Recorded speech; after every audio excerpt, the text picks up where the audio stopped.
yung iniihaw nila dito sa Kuwait na napakasarap na isda, maliliit parang yung galunggong sa atin, pero ito masarap, ang lasa niya parang yung yung bangos.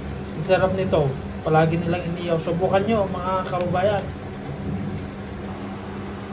Yan, ito lang ang ginagawa ko para makapag-ihaw, kasi itong ginagamit kong itong pan na ito. Kasi di pwedeng kung saan nag-ihaw dito, bawal. Kaya ganito lang ang ginawa ko. Pwede rin ninyong subukan mag-ihaw yung ganito lang. Parang nag-ihaw din sa uling. Saka pagka gusto ko itong inihaw na ganito yung gagawa ako ng sausawan na yung suka lang, tapos meron siyang patis at lalagyan ko ng yung sili na labuyo, yun ganon. Yun yung sausawan nitong inihaw na isda. Yan, titignan ko na, baka nasunog na, luto na yata okay na siya. Tingnan ko.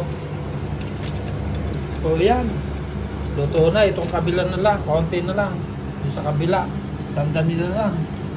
O tignan nyo, parang inihaw din sa uling O, ang sarap nitong ang sausawan yung sukat, saka lalagyan ko ng konting patis, saka yung sili na mahang, yung siling labuyo. Nako, ang sarap talaga. Konting-konti na lang, luto na. Yan na yung pan. Yung inihaw na ang pangalan nito yung made paste daw, sabi nila. Ito yung made paste.